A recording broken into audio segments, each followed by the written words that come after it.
Yeah, that's how it always starts. But then later there's running and screaming. The world's just changed so radically, and we're all running to catch up. How can we possibly have the slightest idea of what to expect? The best intentions. Some of the worst things imaginable have been done with the best intentions.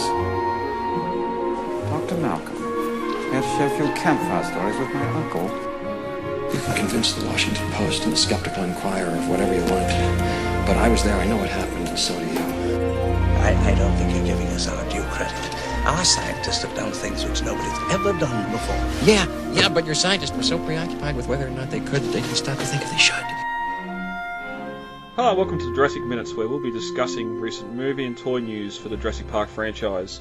And just lucky enough, here we are recording on the birthday of the original Jurassic Park, 26 years ago on this day. I'm Brad. And after returning for a long time, I'm Dave. Yes, we'll get to that trip in a moment, Dave. But before we do that, on this episode, we're going to be discussing Netflix's Camp Cretaceous teaser. The box art for Mattel's Brachiosaurus has been revealed. The recent explosion over the Site C production material. And a couple more stories as well. But why are we here, Dave? During the Lost World Minute, I believe, when Fallen Kingdom...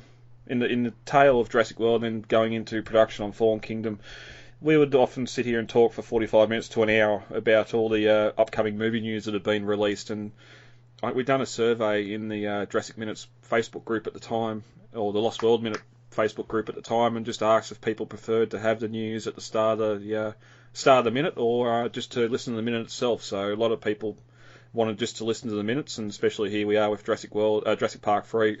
People just want to listen to the minutes and get out and not spend too much time on Jurassic Park 3. So when we'd done the rebranding and that, we thought we could have the main show called Jurassic Minutes, and that way once the minute-by-minute format's done, if we wanted to keep on going in some sort of news show or something like that, Jurassic Minutes was going to be the perfect title for that. Mm-hmm. Because sadly I can't episode three podcasts a week, so... this is probably only going to be once every month until news starts getting more sort of stuff releasing. Being Jurassic June, it seems to all been dumped at us in the last couple of weeks. There are some news stories from a little bit further ago, but as David said before, he's been away on a trip, so we haven't had a chance to record for a couple of weeks. Mm-hmm. So this is really kind of a perfect kind of little episode thing to do here now, because like you said, editing 3 episodes is hard enough, you know, when you gotta take out all the pauses and ums and tighten up the record. And so basically now that we're back and we've kind of had a pile up with Jurassic June being the kind of big dinosaur month because of Jurassic Park, we can now do the show like this. Yep. And we'll be back next week with the regular minutes and the appearance of the Spinosaur. Before we get into the news itself, David, we talked about it for many weeks and possibly months before you left on your trip, and you've gone away, you've posted up some fantastic photos of your travels across the country and back. Mm-hmm. For those that want to follow along, head over to Jurassic-pedia.com and find the article posting Finding the Lost World, a film location showcase, which, David, you have been busy working on since you returned from that trip, and take it away. As I've talked about before, this is really the kind of big thing I wanted to do. I just recently graduated college a couple weeks ago, and as a big present to myself, I wanted to take a big vacation, and frankly, it was up between this and seeing the East Coast. I've never been really to the East Coast a lot. Yep. Like New York City, Boston, Cape Cod, those kind of places. And I kind of crunched the numbers, and this came out to be the cheaper trip. And so I drove out there. I drove like 2,500 miles there and then 2,500 miles back. Wow. And so I drove across most of the country getting there, and so it was really spectacular sights all along the way too.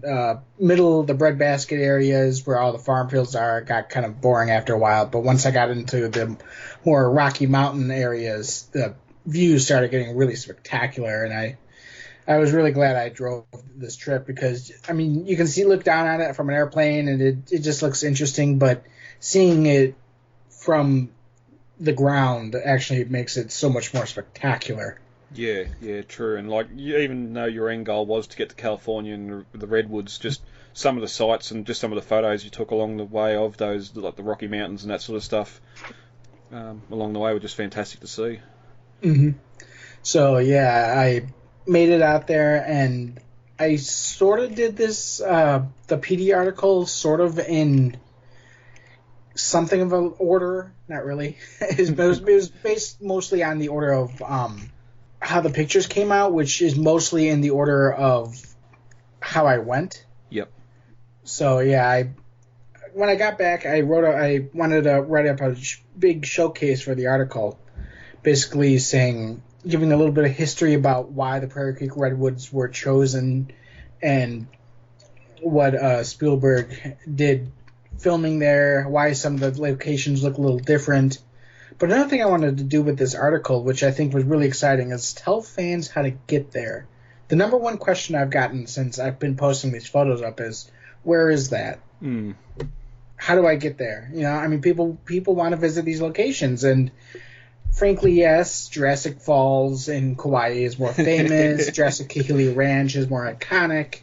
And the Koaloa Ranch on Oahu is more easy to get to if you're visiting Hawaii. But frankly, the Redwoods are a very easy place to get to if you live in the mainland United States. I drove I-80 all the way there pretty much until I hit Reno in Nevada, which is at the border of Nevada and California. And so getting there, I was probably on like 4 roads the whole time. Yep. Because I live on I-80. I live right at I-80, so that made it a little bit easier for me to get there. But being the main vein through the nation, it kind of bumps you right up to the front door, and all you have to do is open it. Yep. And so I just don't understand why more fans don't make this pilgrimage. And then I started thinking maybe they just don't know how to get there, where to start, how to plan the trip. And so I thought that's going to be what the showcase is about. And so first place I actually went to, I actually arrived a little early, and so I hunted down the Fieldbrook location in California. The Fieldbrook, California location is a large private ranch, kind of a little bit of ways from the main Prairie Creek Redwoods. It's probably a 20-minute drive away from there. You got to get back onto a state route and then take a couple little back roads. But getting there is really fun because you drive basically down this little tiny back road, and it's paved and stuff, but it's got these big redwood trees all around it. And then I wasn't actually sure how to get there. I thought, oh man, I'm gonna have to drive and go down every little residential neighborhood until I find it. And it's right off the main vein. How Spielberg and all these people discovered this ranch, I don't know, but you basically take the main highway, which is 101, goes through Eureka and Arcata and Trinidad, and right through all these locations that we're going to talk about. But you take Highway 101, and then you get on another highway, and then you get off the highway and go to a bunch of little back roads. And these are all labeled here in the article, so that'll kind of entice you if you're interested. And you just drive along that little back road, and all of a sudden if you take a look at the pictures here, and I'm not going to post them up on our Facebook because there's just too many. Yeah. I'll post up the link to the showcase, and you can actually find it on Google Maps Street View. It gives you the addresses 2533 Fieldbrook Road, and it's McKinley, California, but for some reason they give me like 3 different town names on the GPS when I get here. But yeah, it's right there. It's a big kind of cattle gate with some barbed wire fencing, and you get a good view of most of the game trail here, which is what was filmed here. And so, thankfully, everything is still very much iconic. you still can tell where things were filmed. If you have the scene in your head, you can see it playing out here on the field in a way. And interestingly is that it's in the movie it's a dry, dusty plain. I mean, there's dust flying everywhere and grass flying. We commented that, and we've been talking about that in PM when you started posting the photos up, just how green it is now compared to when they filmed in '96. Yeah. Well, what happened in 1996 was they had a very bad drought, and what is kind of the opposite now is that they've had a very very good snowfall year in California that has effectively ended like a multi-year drought, and so the added to that was a lot of spring rain. We've had a very rainy spring season in the United States. And so everything was very green. It's like a nice green grassy field. Yeah, just looking at some of the photos here, it's fantastic. Even the some of the redwood stumps and that are still in location. Where back in '96, because of the drought, the stumps were just sort of there. From memory, when we see Burke and that pull up in the Jeep, there are some clumps of sort of regrowth on the stump. But here, a lot of the stumps that are out in the game trail, or out in the open areas themselves, are all sort of more overgrown. So it's really taking what we remember from '97 and adding a couple of decades to it. And much like if you went back to sauna now, that's what the game trail would look at. It'd be a little bit more overgrown. And I will say this: I do not endorse any sightseers to go here to cross the gate and enter the land. Please do not do that without the knowledge or consent of the people who own this ranch. I hear they're very private, and I didn't go knocking on any doors to ask if I did, but you can pretty much get good pictures from the street. And I got a ton of good pictures here. I mean, with a telephoto lens, I was able to zoom in on the what I believe to be the stump where Burke and his guide gets out next to, and watch Carter get tossed through the Jeep there. That's a really good photo for being zoomed in that far. Well, it was a nice telephoto lens. I think I was like zoomed in most of the way, like at 250 millimeters or something like that. Yeah, that's this is the only location that was on private property. Wasn't Patrick's Point and all that's public access? Yeah, everything else is public property, but this is the only one that's private property. So just don't go like stomping around people's backyards. Yeah. As you said here, you can see a lot of the good stuff from the road and the gate anyway. Yeah, you can, and essentially that's what this is. This is somebody's backyard. I mean, somebody's backyard is the Isla Sonar game trail. I mean, how cool is that? Yeah. But yeah, then since I'm doing game trails, the next place I went that day was to the Patrick's Point location, and we've talked about this during our Lost World Minute coverage, and so.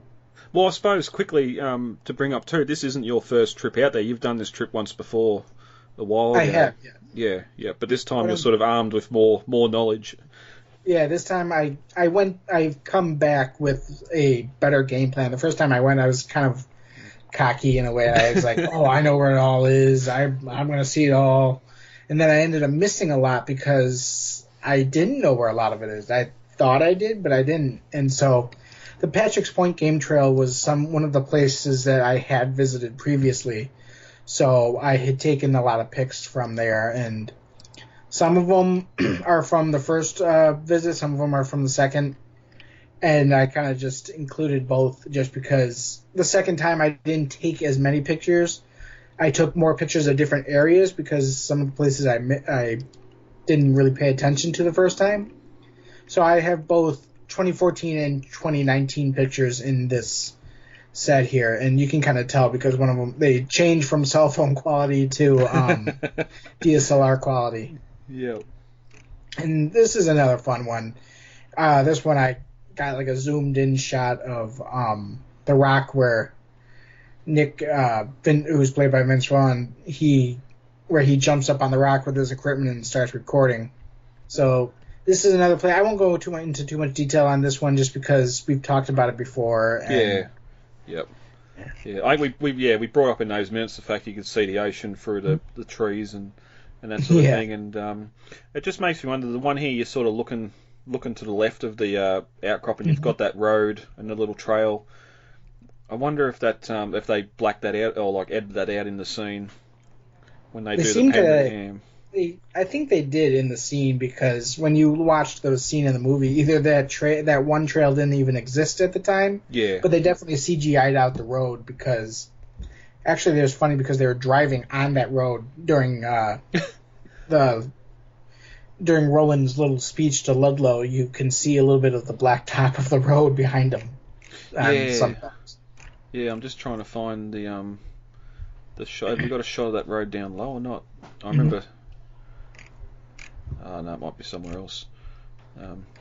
Yeah, well, that's it. There's one shot. It's not on PD here, but you're standing on that road, looking down along it, and you can see those two trees they drive through in the background. And again, we mentioned that when we were at that minute after Roland's fantastic introduction. But just back to the rock outcrop here with Nick on top of it. It's one thing to see and have a photo of that rock outcrop, but then to go and get the screen cap from the minute or from when Nick's coming out and putting his satellite dish or light meter or whatever we decide it ended up being, seeing those little trees on top of the outcrops behind him and just seeing, we'll get to it later when we get to the redwoods and Eddie and that, but just seeing how little some of this stuff has changed. And being able to line it straight up to what we've seen in the film. I'd have to say almost every location was virtually identical. Here, I'm sorry, let me get a drink of water. Yeah, you're right. Nearly every location was almost identical to what they had looked like back in 1996 when they had filmed there, except one, and we'll get to that one. Yeah. They're coming up here. I think the only real difference is just the colour. Just it's a lot more vibrant and green now, where before it wasn't. Another thing I'm sure they digitally kind of enhanced some of it too, because I mean, ferns literally litter the ground here from in front of Patrick's Point, in front of this rock here. So yeah, you can see in the photos. I mean, in some of the pictures you can kind of see that it is more yellowish, but I'm sure they CGI'd it to kind of match the dusty plain at Fieldbrook too a little bit. Yeah. And that's something I mentioned here, is how that's something I commend about the editing here, is that something you really don't get is that these are two smaller locations that they just kind of edit together seamlessly to make it look like one long location, and it's great. It's amazing how seamlessly they edit the two locations together. You'd never notice unless you knew what you were looking for. Yeah, yep. But yeah, just on, as I've said before, but just on the other side of the tree line there is the base camp for Ian Malcolm's team, which was filmed at the parking lot for the movie. The parking lot, they kind of just spread a bunch of fake foliage and set dressing around and film and use basically clever camera tricks to make you realize that the little steep hill here is not, in fact, that's not really a hill, is like a cliff. I mean, they just never show that part. But one of the first pictures I got here is there's a rock that you can kind of see behind the trailers, and that's called Wedding Rock. You can hike up to it and go and climb on top of the rock. And you don't realize it's how far away it is in the movie because the RVs are parked out in front of it so that you can't see that. But once you get on a Wedding Rock and then take your lens and point it back at the parking lot, you notice, wait a second, there's no cliff there. Yeah. No? Where's the cliff? Yeah, and now that's a disappearing cliff. Yeah, and the photo you're sort of leading with in this next section of the article is just that view. In the film, it was Indian helicopters heading to the island, and you've got the back of the RV in the bottom left, and you can look out across that rock, and here you've got your car there pretty much in the same shot, minus the helicopters, and again with just how much more growth there's been in 20 years. Yeah, but the funny thing is that you can still, in the 1996 or in the movie screenshot, you can actually see the kind of like burgeoning of the growth there, though, which is really cool. You can like in the 2019 photo, you can see this big kind of branch that's sticking out the side of the cliff Yeah. in the background. Yeah. And then, but you look at the screenshot from 1997, and it's there, but it's just smaller. Yeah. Yeah. And you can sort of see it's just behind the grass there where the cliff starts to come out a bit at the bottom, and it's only because you're standing in front of your car here, where back then it was up probably 2 meters off the ground, the camera, to get the top corner of the RV in the shot. The camera angle's a lot higher, and you can see down to the ocean there. But yeah, fantastic. And as you said, like the car park itself, just those massive trees. And those are the small ones. Yeah. We haven't even gotten to the redwoods yet. Which, speaking of which, is our next stop is the Stegosaurus Creek in the Prairie Creek redwoods. This one is a tricky one. When I went into the redwoods this time, last time I went, I stayed at a bed and breakfast, and it was nice, but I was kind of hindered by how often I get back, when I could leave and when I get back, because breakfast would be served at 9, and then you had to get back for dinner at 5. Okay. And when I went this time, I camped there, and so I was kind of free to just leave and come back whenever I wanted. I'd be out there at like 7 o'clock in the morning, and then I'd come back, and I wouldn't come back until like 8 o'clock at night. So I'd be out hiking for like a good 8 hours. You know? Aren't we joked about this before you went, but there was no signs of velociraptors or bears? Thankfully. But yeah, this one is actually right behind the campsite that I was at. The campsite that I was at was the Elk Prairie Campground, which is right behind the visitor center to the Redwood State and National Parks. And so you basically, I mean, I'm sure it's like the other ones, you pay a small fee to get there and park, and it's actually a main access to a lot of the rest of the park. You can basically start at the visitor center and just hike all around the entire park in a big 5.5 mile loop, which I actually did. Didn't intend to, but I ended up doing it. And so the Stegosaurus Creek is probably the location that has changed the most out of all the locations. The Stegosaurus Creek just so overgrown, and plus because of all the rain, everything was higher, and I actually kind of fell in the creek the first time I went looking for these locations, because I tried getting across the creek and the water was just too high. I ended up in like butt deep water. Oh no. Beware your surroundings, Mr. Wayne. What's that? Beware your surroundings, Mr. Wayne. Yep. Straight in the water. But thankfully there are kind of ways around that, so I didn't get all the photos I wanted. I just kind of got a couple. One of them being from the opposite side of the creek bed that they're standing in when they watch the Stegosaurus cross the creek. And I say opposite side because you couldn't actually see, the foliage was too thick to see the side that all the characters are facing in the movie. So instead I got the log, but it wasn't the right direction, unfortunately. Yep. And the other one was a bit further down, and this was the little clearing around the creek bend where the Stegosaurus attack. And so that thankfully looked a little bit closer than the log. I mean, the log is somewhat recognizable. I mean, I kind of guessed and I made the assumption this was the log because there wasn't any other log that was this big in the creek. Yeah. But the other one is still pretty recognizable, sort of. I mean, it's the growth, the undergrowth is a little thicker, but everything else is pretty much the same. And I posted a screen cap there to basically compare, and you can see it still pretty much looks the same. Yeah. Yep. Unfortunately, I wasn't able to get to where Sarah's walking through the water again because the water was so high, and it just wasn't really possible, unfortunately. But another location, probably, I don't know, less than 5-minute walk away from these locations, the Stegosaurus, is where, take a break, 5 minutes. It's where they come down that hill and then just sit around there. And everything here still looks exactly the same. Even the log that's lying across there looks exactly the same. Well, yeah, and it's just like looking at the screen cap you got here of Roland putting his hand up and saying that great quote.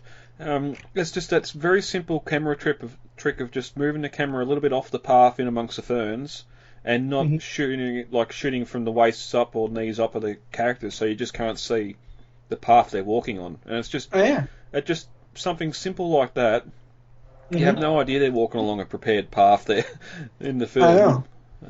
And it's just so interesting because, again, it's all a matter of perspective. For Spielberg in this movie, it was all you saw what he wanted you to see. And so this grove, because of the tightness of the camera that he's got on it, you don't realize that's all there is. That's all that grove is that there's more redwoods further beyond it, but this was just probably a grove of 10 trees that were really big ones. Yep. And the rest were kind of smaller. I mean, on the opposite side of the camera, there's a bit more big trees, but that's it. I mean, you don't realize that on the other side of that tree line, there's a bunch of smaller redwoods, and then there's more big ones after that are kind of obscured by the fog that he has going in the movie. Yeah. And it's funny because, I mean, even the spots you can pick out where you can find the exact spot where Carter was sitting, eating the piece of chocolate and listening to mariachi music. I did it. I took a selfie with a piece of chocolate and my headphones on. Yeah. Yep. It's just the little things like that, and also the you found the location where I think from memory it was where Dieter was about to pull down his pants, but running up past the big fallen redwoods and the stumps there, and again it looks just like it did in the film. Yeah, it does, and I recognized it and I took the picture, but I wasn't exactly sure the exact framing because I didn't have that exact screen cap among my kind of list that I was trying to copy off of. Yeah. But yeah, this one, I mean, it's pretty close, and you can, again, like you said, still looks very, very much the same. You got the kind of bent log, and then the other log, the bottom of the other log laying across it. You know? And that just the like the vines or the ferns and the moss and that's just growing. Like they probably didn't do a lot of set dressing to this area when they filmed there. Just the natural look of it is what they. I'd have to say they probably didn't do any. Yeah. In most of these, you know? I mean, you can see a couple where they did set dressing. Like, I'd have to say maybe they added a few potted ferns during the in the break time area. Maybe took away the logs that mark the trail, but that's it. Yeah. You know? Yep. And so yeah, like you said, that's it's funny because that's like literally right behind it. If you were yelling in that area, you'd be like yelling in people's ears. Because that is literally right, probably like, I don't know, 10 feet behind the rest of the trail here. Well, that's it. And going into Dieter as well, we have Fern Canyon here, which I think we showed. You did have some of these photos when we talked about the minute in the Lost World and discussed it a bit there, but again, just apart from how the creek's been sort of eroding its way through the gravel riverbed, not a lot else has changed with this set or this area. No, there really hasn't. I mean, the creek, the flow of the creek changes, but I mean, you really don't notice that much in the movie. What you really also don't notice that much is how close they kind of stay to the mouth of the canyon. They really don't venture maybe more than 1,000 feet into the canyon to film this. And so we've talked about this location before. What was great was going this early. What they do in the summer months is, like June, they put out these little boardwalks for you to walk across the creek, and those weren't here yet. Oh, okay. And so I got kind of, as it looked in the movie, without any kind of human boardwalks or anything there. Yeah. Which they had the last time I was here. This was another location that I went to in 2014. And so this was when I brought screen caps and I was standing on logs trying to get the angles right and stuff like that. Well, so this was another. What's that? I was going to say, yeah, having some sort of human interference in the background, it's like, damn you, Masrani. Leave Sauna alone. Yeah, and so this one was a lot more fun because I was able to zoom in more too and basically get more accurate shots of the location where Dieter was doomed, basically. Eaten alive. Mm-hmm. And again, this is another twofer location because this was also the spot where we had the night area of the mid-hike philosophy trading where Roland and Nick are kind of trading their ideologies to each other while they're walking across them during the trek. Yeah, which is one of only 2 night shots that were actually done on location. Mm-hmm. And so then kind of this one was like the last place I went to. The final location I have listed here wasn't the last. It was actually probably done on like the second or third day. But this was the last location, was Big Tree. This one was where I got cocky and I skipped it because I was laughing. Ah, ha, ha, ha, yeah, they're all big trees. Well, this one this one was where Sarah and Ian are all walking back to the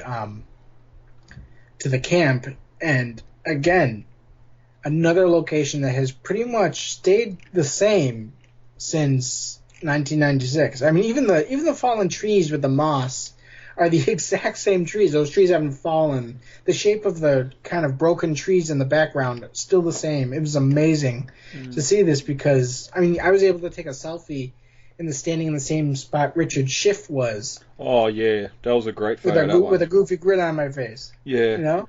Yeah, when he's just going, wow.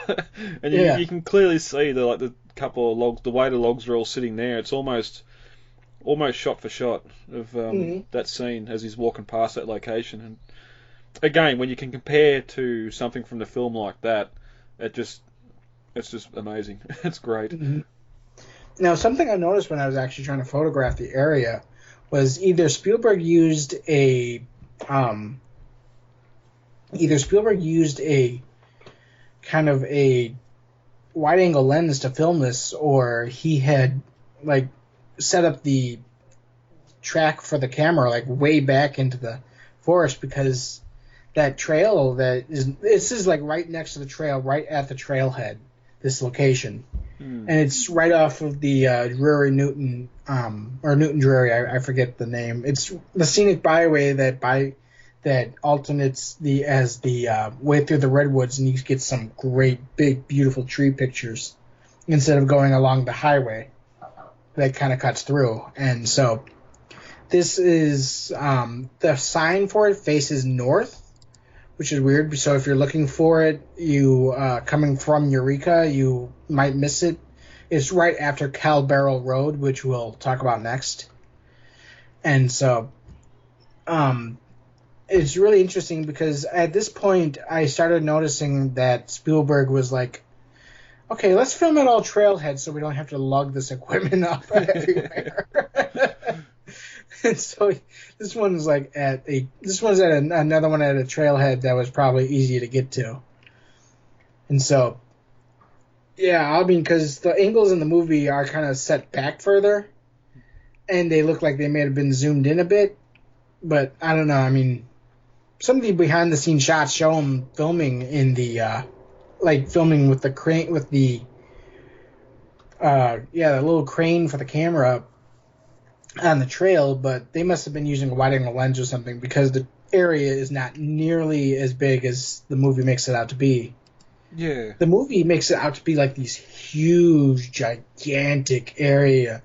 And Julianne Moore, she's short, so it kind of works with her on the fallen log. But, I mean, you get there and you're like, it's so much smaller. I mean, the trees are still gigantic, but the area itself is so much more contained than it looks like it is in the movie. I'm sick of it, man. And so yeah, I mean it's like almost like a Hollywood tour. You see it in person, and you're like, that's it? There's not more? But yeah, so the next place I went, I tried Cowbarrel Road, and I'm gonna flat out say this is not the location for the high hide at all. I trust me on this. I went on Cowbarrel Road, and it's like this mountain road that is like 5 feet wide, and you're basically pressed between trees that are 20 feet wide in the face of the mountain in your car, and it's a one-way road. I mean, it's a two-way road with like little, and it was just hell. I'll sum it up as probably the worst place I went. What I think it was filmed on was on Bald Hill Road. It's a logging road that you get to the Lady Bird Johnson Grove, who Lady Bird Johnson being the first lady under Nixon. She was Nixon's wife, who was pretty much known as probably our most crooked president since our current. Sorry to get into politics, but he likes to be Nixon. He's going to be Nixon. But yeah, this is it's outside the Lady Bird Johnson Grove, and so it's these big moss-covered trees just kind of leaning over the road, and I included a screen cap here of the high hide area, and I think it looks a lot closer. Yeah, because agreed. there is no way, and I'm just going to throw it out there, there is no way anybody was filming any kind of speed travel in a vehicle of any kind. I don't care if it's a Mercedes or not. You are not going more than 10 miles an hour on Cowbarrel Road. It might have made for a good location if they had the Ridge Road and that from the novel. It would have. I mean, at the same time, because Nick and Sarah speed past here in the Mercedes, going like 40 miles an hour. Mm. And I swear to God, I did not do more than 10 up and down that mountain. Well, I think we commented during the minute just how open this area looks at the high hide now. It looks like he's set up on what you could only probably assume is an old road that's on Sauna. Whereas here it's got the location they were able to drive past and probably manufactured a puddle to splash before they get to him in the film. Mm-hmm. Well, that was another thing. They might not have even needed it just because, when I was there, it was the first time I went in 2014, it was pretty sunny, nice, it was warm. But when I went here, it was a bit chillier. We had a longer, harsher winter than we did it back in the 2013-2014 winter. So the temperatures were cooler. It was more like 55, 60 Fahrenheit. And every morning, the mist would kind of fill the forest. And every night, it would mist again, like just before sundown. And so it was a lot more wet when I went this time than it was the first time I went. It almost looks too here with the just looking back to the high hide, the screen cap to where you parked. Mm-hmm. But they've obviously done some set dressing and put some ferns and that on the road, some foliage to make it look that little bit overgrown too, back behind where these Mercedes is parked and where the other one's approaching from. But it does definitely looks very similar to that location. So anything else to recap? Pretty much went through it all, didn't we? Yeah. But yeah, this was probably one of the best trips I've ever taken, and people keep telling me, "Wait, you did that by yourself? You went all the way across the nation by yourself?" Yeah, why not? Get out there and do it. Yeah, get out there and do it. Go have an adventure, And I probably did it on $2,000 this entire trip, and that's including all the gasoline. I even stayed in a couple of hotel rooms, and it was a good trip. It didn't cost a ton. If I went to New York, I could easily have seen that New York City alone costing me maybe $2,000. Yeah. But yeah, it's easy to get to. It's easier than Kauai or Oahu, honestly. That's a 14-hour flight. This took me. Yeah, it took me 4 days, but it was, if you fly, it's like a 4-hour flight, you know? Yeah. I mean, But I then don't, you're I don't hiring suggest cars. everybody go out there and do the mountain drive like I did. But, I mean, they have hotels out there. They have tons of hotels in Eureka. And if you want to do it, go find a hotel, book a couple nights, and get out there and go hiking. I mean, these trees are monumentous. They are the biggest living thing you will ever see. Yeah, if you're west of the Rockies, there's not really any excuse. You're in the zone. You're there. I mean, it's from LA. It's probably a 10-hour drive. You know. Oh, so it is a fair way up.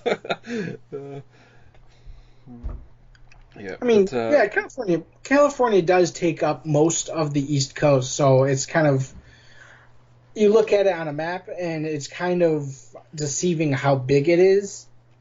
But then again, at the same time, it's worth it. It's worth it to make this pilgrimage.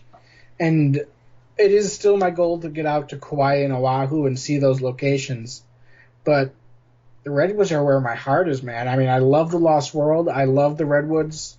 I'm not sure which came. That's kind of a chicken and the egg kind of thing. I'm not sure which love came first, Ferns or the Lost World, but you know. Yeah. But that's it. As you said, accessibility. Apart from the ranch that's privately owned, all this other stuff's public accessible. Getting there. I was going to say, which is different from Oahu and Kauai. A lot of those locations are on private land. Yeah. And I know that the Jurassic Kahili Ranch just like a couple weeks ago announced that they will allow tours, but for a long, long time they did not. They used to, like way, way back a long time ago, probably 15 years ago they did. But then they stopped doing it. Now they're opening it up for tours again. And the Jurassic Valley in Oahu, again, another one. You got to pay to do the tours. I think the tours are pretty pricey.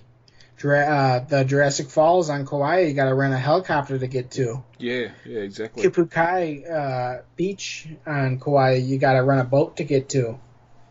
Just a lot of it's pricier. It's more kind of exclusive. I know a lot of people do it, and a lot of fans make that pilgrimage just for the iconicism of it. But I mean, the Redwoods are just as beautiful, and it's free. Yeah. The state national parks they got like an $8 entrance fee. That's it. Yeah, makes things really easy. Mm-hmm. Fantastic. Again, for the full write-up on this article, head over to jurassic-pedia.com and you can look through some of the photos yourself. Mm-hmm. I highly suggest it. We'll also post a link to our Facebook when this goes live. Yep. Dave, ready to get to some news? Sure, yeah. All right. First up, just quickly, I've been talking the last couple of weeks, or last couple of records. I'd been expecting my Chronicle collectibles night vision goggles from Jurassic Park, and I went to log in, and there was an issue. Apparently, Chronicle's servers or system was transferred over. I think it was in August last year, or into last year, and anyhow, I think it was. Yeah, but some accounts weren't successfully transferred over, and that's what happened to me. So if you have a Chronicle account and have anything on pre-order or paying anything off and haven't heard from Chronicle for a few months, just go and try and log in and make sure you can still log in, your account's still there. If not, email them. They know the issue's there. They've had it fixed within about 10 minutes for me. So, and yeah, managed to get the rest of the payments set up. So I've got 3 more payments and my goggles are purchased. So yeah, just head over to Chronicle, log in and check it all out, and make sure your account's still active, because there'd be nothing worse than expecting your item to come out and realise that you can no longer log into Chronicle. It would definitely make for a bad day. I also had issues when they did the transfer back in August, and I hadn't noticed right away, so I kind of ran into the same problems. It was, like I said, you said, easy fix, just shoot them an email. They're really helpful about it. Just something I kind of wish is that they'd announced that, you know? Yeah, yep. Yeah, I just haven't seen much talk about it in fan communities, so I just wanted to make sure people knew about it. Yeah, it was kind of kerfuffle when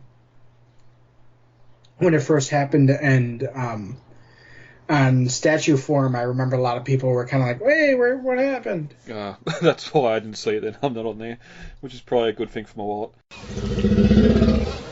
Something that's not going to be good for my wallet. We've seen images of the Mattel Brachiosaur start to leak through, come through since I think it was Toy Fair in February, but Mattel has now put out pictures of the box and that joyful kid playing with the Brachiosaur and just how large this thing is. It's the size of a kid. Yeah, David, do you, one, I suppose, keep any of the retail Mattel stuff in box, and two, do you keep any of the boxes? I usually don't, but I might make an exception here just because this is some really, really nice box art. It's it's essentially the Welcome to Jurassic Parks scene. You got Grant sitting there, Ellie in amazement, and then you got Hammond, which some are speculating means we might be getting a Hammond figure. Oh, I didn't even think about that. Yeah. Yeah. And so another thing that they have here is the size chart on the upper corner of the box. And that shows a silhouette of an Apatosaurus. So it does too. Another thing we might be getting. Wow. And I think there was a photo, I did see one image of it on a shelf next to the Mosasaur, and just how much this elephant, or just how much bigger than the Mosasaur this thing is. Oh yeah, it's massive. I mean, it's to scale with the rest of the figures, and I never expected to see that out of a Jurassic Park toy line. I gotta say, I am in disbelief of this. I'm like, I still can't believe this is happening. Yeah. Just because, I mean, I'm speechless. Honestly, this is amazing. Seeing this. One thing that I had been wanting probably since the measly little Hasbro Jurassic Park 3 Brachiosaurus was a full-scale Jurassic Park Brachiosaurus action figure. And Mattel has finally done it. You done it, you crazy son of a bitch, you did it. Well, that's an interesting thing, like you're saying before, that it's in scale with the rest of the legacy figures, and it's not, this isn't super colossal. It's not the T-Rex, it's not the blue that we're going to be coming out in the next few months as well before Christmas. This is to fit in with all that collector stuff, and just having your Grant and Ellie and the Jeeps parked in front of this thing on a display will just look fantastic. And having this big bit of box art in the background at the back of the display as well. We haven't heard price yet, but I've seen some people sort of $200-300 and people Not will even pay, that. but yeah. From what I've heard from some of my sources, it's like $50. Yeah, like $45-50 or something like that. Yeah, I do not see this being more than any of the super colossal stuff. No, I don't either, actually.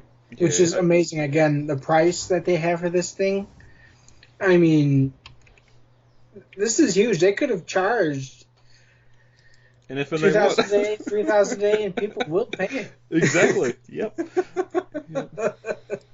Hell, I'd nearly be on eBay just to get the empty box for that art again.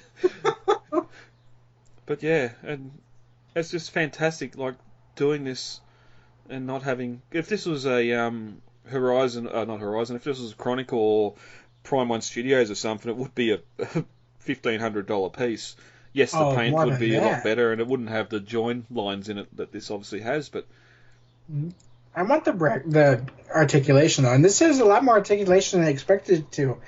I expected the legs and maybe the neck, but it seems the neck has 2 points of articulation maybe, and the tail moves too. Yeah.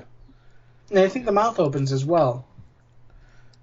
Yep. So they learnt what they'd done with the Mosasaur and took the next step, because it didn't have the.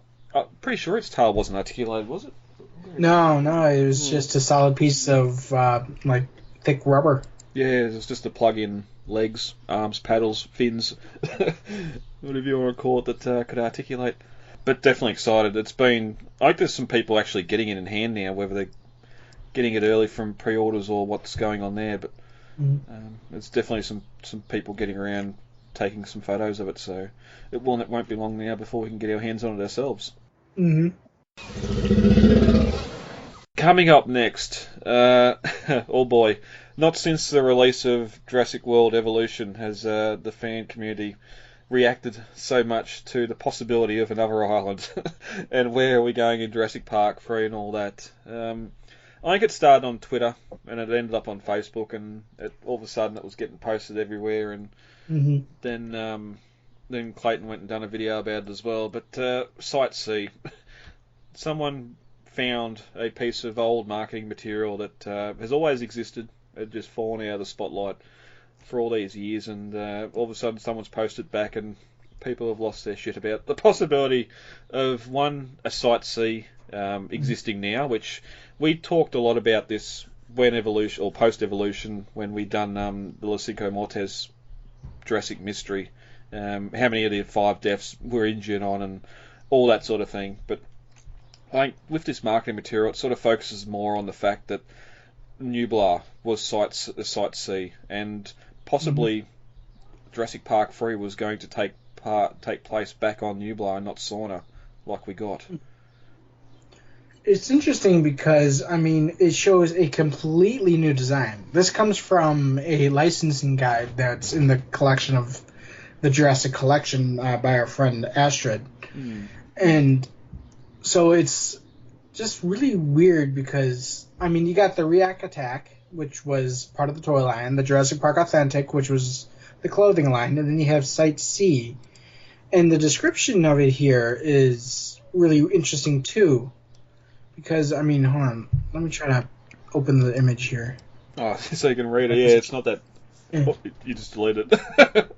Yeah, because it's interesting because it does mention Isla Nublar, but then it also mentions, like, surfing and stuff like that. So it's like maybe they were going to do a game here or something. I don't know. It's interesting.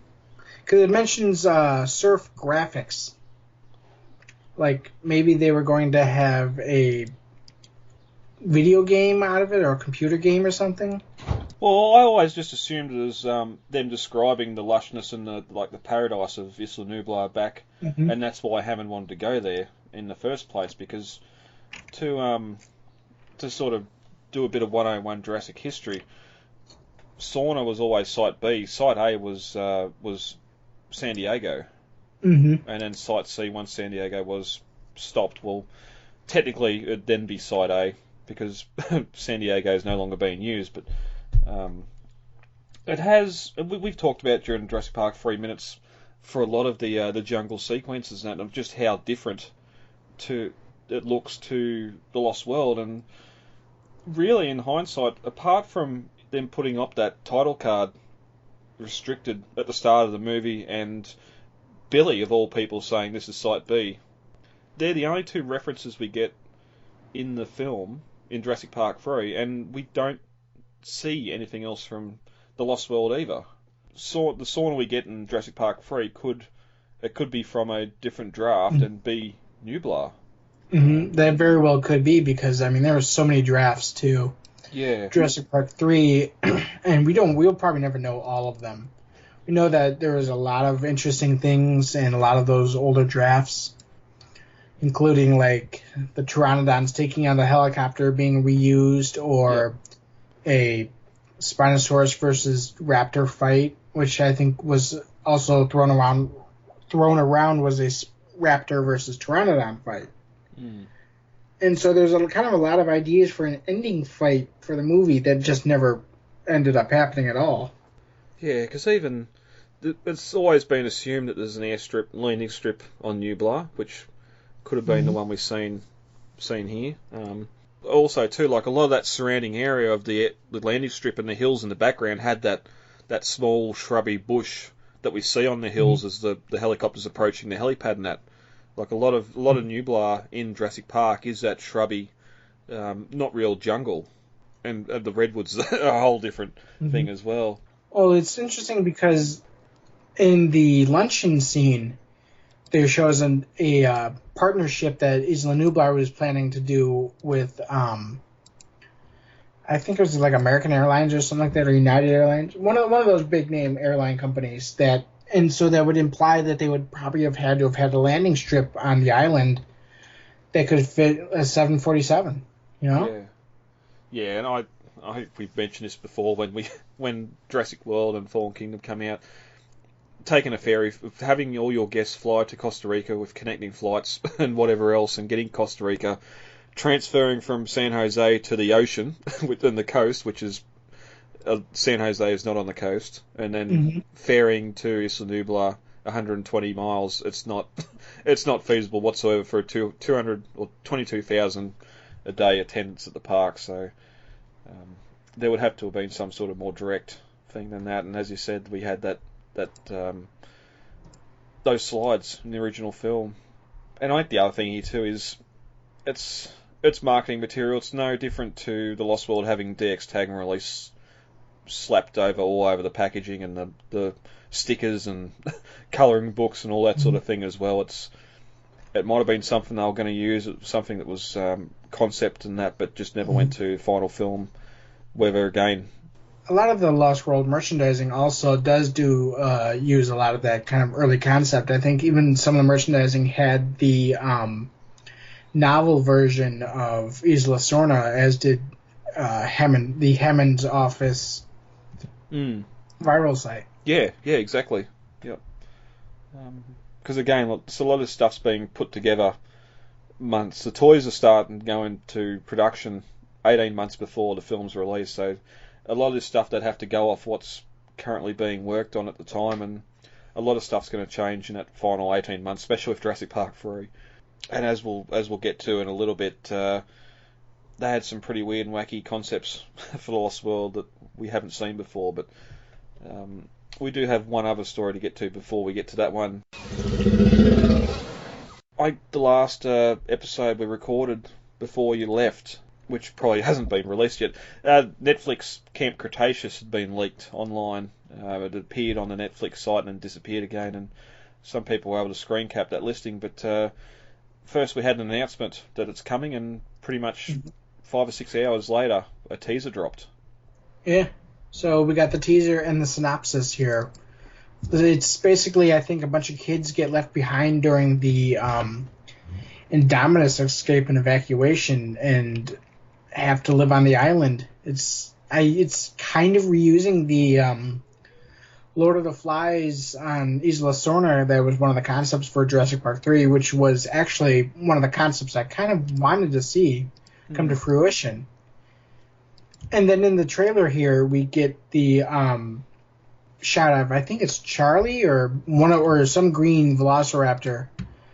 I'm not sure if it's exactly Charlie, but he's jumps into the shot, and we get this beautiful shot of a jungle environment with ferns littering all over the ground. And then the raptor notices the camera and kind of starts charging the camera and then jumps, and